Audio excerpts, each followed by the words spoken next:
Ever feel like you're wearing too many hats? As an S Corp owner, you aren't just the boss. You're the accountant, the HR team, cheerleader, community leader, marketing exec, and about 10 other roles. But once you elect S Corp status, something important shifts. You're now officially an employee of your own company. And that means you now have two completely different payment streams to manage. One, paying yourself a reasonable salary through payroll, and two, paying external contractors who help your business grow. If you mix these up, you could be looking at IRS penalties, misclassification issues, and reassessed tax bills. If you're new here, hey, I'm Nikita, Finance Strategist at Collective. Today, we're breaking down the two completely different systems you need to manage as an S Corp owner. We'll talk about how to pay yourself, how to pay your contractors, what forms you'll need, and how to keep the IRS from knocking on your door. Because yes, an S Corp can potentially save you thousands in taxes, but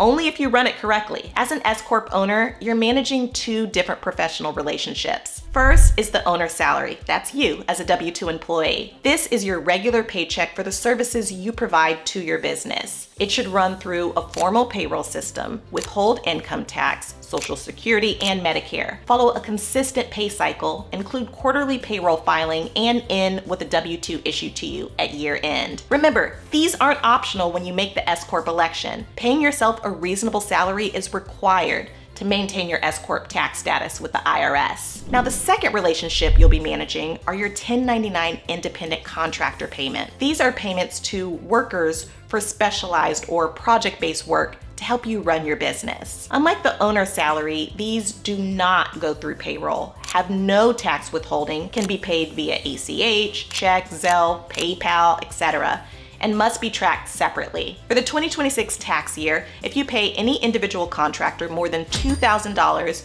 you must issue them a Form 1099 NEC by January 31st. Pro tip, always collect a W-9 before you send the first payment. That way, you have their correct tax ID and address on file for reporting. You don't want to be trying to chase these down at tax time. Besides, it's more likely your contractors will get these to you most expeditiously in anticipation of getting that first payment. I know that was a lot of information about 1099 contractors, but how do you even know if someone should be a contractor or if they should be an employee? That's a great question to be asking, because misclassifying workers is one of the fastest ways to trigger penalties. The employee classification rules can vary by state, but generally, someone's likely an employee if you control how, when, and where they work. You're providing the tools and training, and if the relationship is ongoing and full-time. And generally, they're likely a contractor if they perform specialized work outside your core business. They use their own tools, they set their own schedule, they work with multiple clients,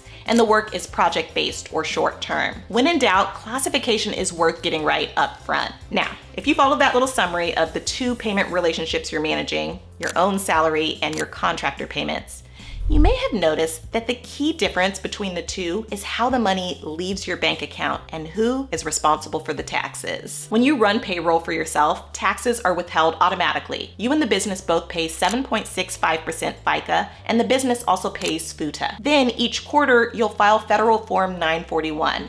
And remember, state filings may apply too. Most payroll software will capture your state-level taxes and filing obligations if payroll is set up properly. So that's payroll for yourself. Now, when you pay a contractor, you aren't responsible for income tax withholdings or employer taxes, meaning you pay nothing besides the fees to the contractor. Instead, the contractor is responsible for their own income and estimated taxes. Since they are self-employed, they'd be responsible for tracking their own income and paying their own estimated taxes. You with me?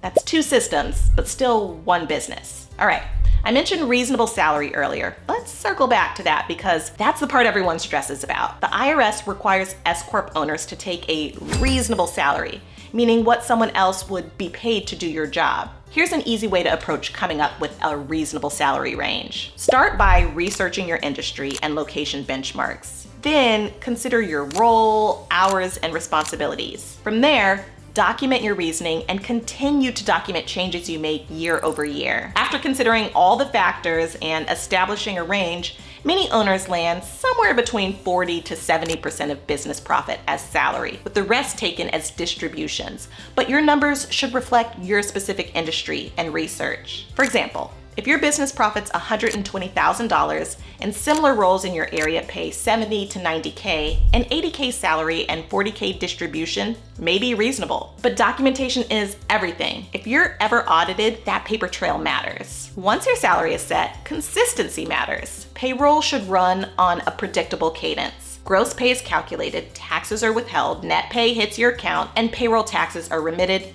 on schedule. All right, that was a ton of info, so let's just tie all of this together. On an ongoing basis, or at least monthly, you should run your owner payroll consistently, remit federal and state payroll taxes, collect W-9s from new contractors, track contractor payment totals. Then on a quarterly basis, you'll need to file Form 941, file state payroll returns if applicable, review your profit and loss statements, and pay estimated taxes on profits. And annually, you'll issue your W-2 by the January deadline, issue 1099 NECs if contractor payments exceed $2,000 for 2026, file Form 1120S with your tax preparer. And remember that an S Corp running properly has both systems running in parallel, not blended together, which means on your monthly profit and loss statement, you should clearly see officer compensation.